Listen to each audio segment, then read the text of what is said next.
नमस्कार दोस्तों मैं सुनीता संस्कृत गुरु चैनल में आप सभी का हार्दिक स्वागत करती हूँ।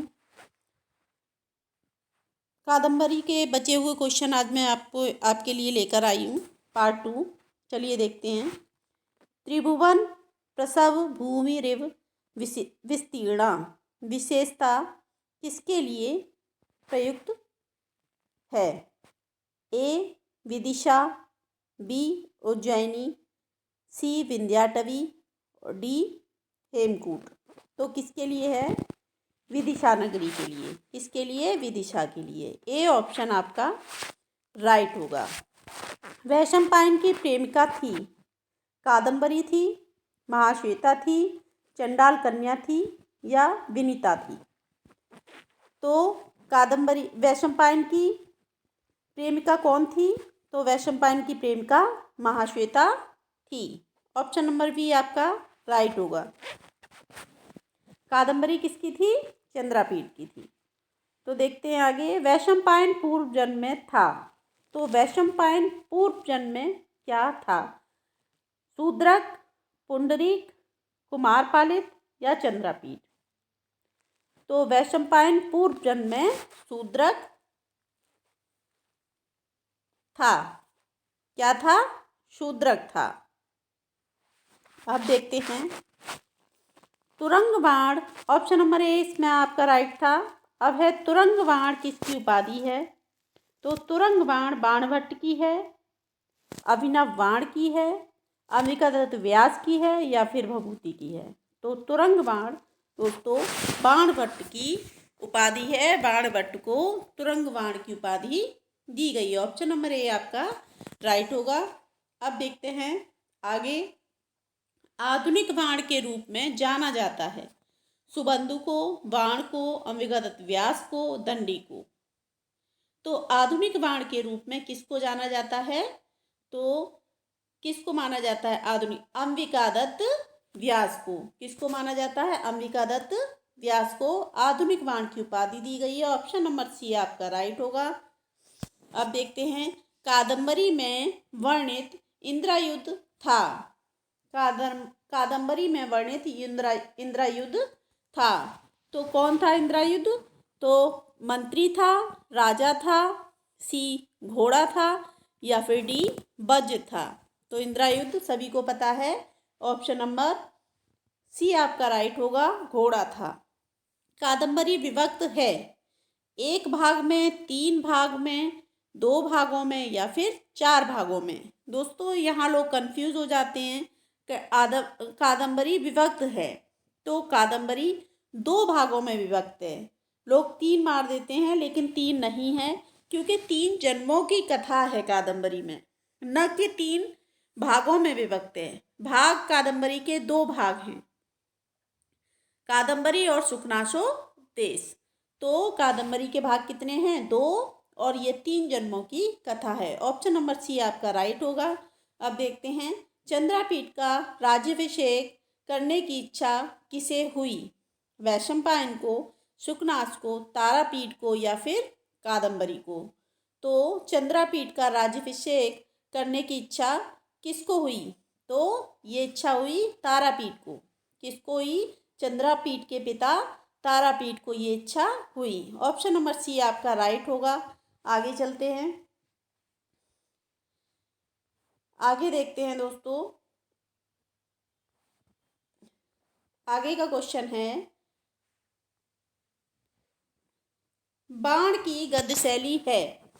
बाण की गद्य शैली है गौणी है, वैदर्भी है, कौशिकी है या फिर पंचाली है?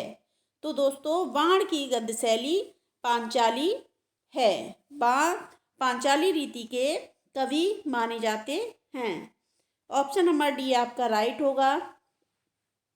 ऑप्शन नंबर डी आपका राइट होगा।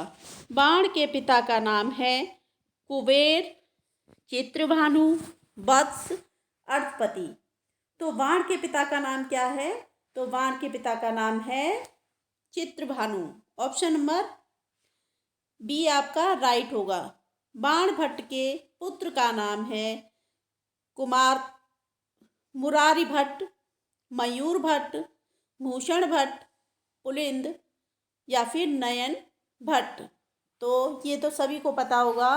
बाण भट्ट के पुत्र का नाम भूषण भट्ट, कहीं कहीं पर पुलिंद भट्ट भी दिया जाता है। तो बाण भट्ट के पुत्र का नाम भूषण भट्ट या फिर पुलिंद भट्ट भी है। ऑप्शन नंबर सी आपका राइट होगा। आगे देखते हैं। बाण भट्ट का निवास स्थान है उज्जैनी है, सोन नदी के तट पर प्रीतिकूट ग्राम है, गया बिहार है या फिर अचलपुर है।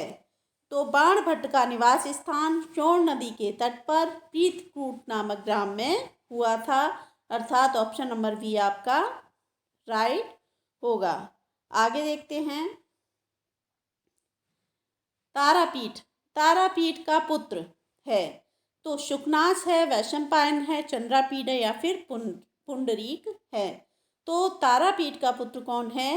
तो ऑप्शन नंबर सी आपका राइट होगा। चंद्रापीठ तारापीठ का पुत्र है।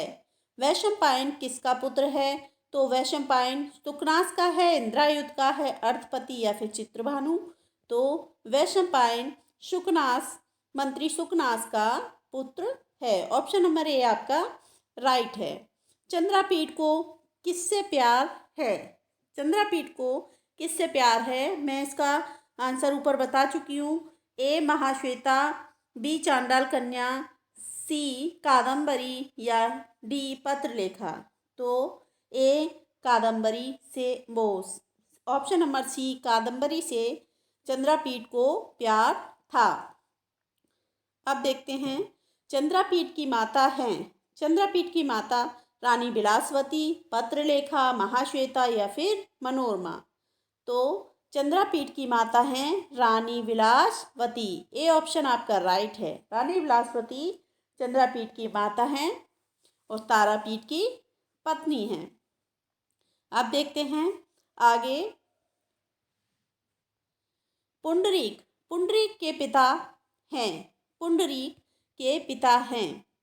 तो पुंडरीक के पिता चित्रभानु हैं, अर्थकेतु हैं, शुकनास हैं या फिर श्वेतकेतु हैं। तो पुंडरीक के पिता, ऑप्शन नंबर डी आपका राइट होगा, श्वेतकेतु हैं। पुंडरीक के पिता कौन है? श्वेतकेतु है। आगे देखते हैं। महाश्वेता का आश्रम कहाँ स्थित है? अछोत सरोवर, हेमकूट, मानसरोवर या फिर पंपा सरोवर। तो महाश्वेता का आश्रम है हेमकूट, हेमकूट में महाश्वेता का आश्रम है। ऑप्शन नंबर बी आपका राइट होगा। आगे देखते हैं। कादम्बरी की माता का नाम है विलासवती है, पत्रलेखा है या फिर हंसपदिका है या फिर मंदिरा है। तो कादम्बरी की माता का नाम ऑप्शन नंबर डी राइट होगा, मदिरा है। इसी के साथ कादम्बरी के क्वेश्चन समाप्त करती हूँ। धन्यवाद दोस्तों।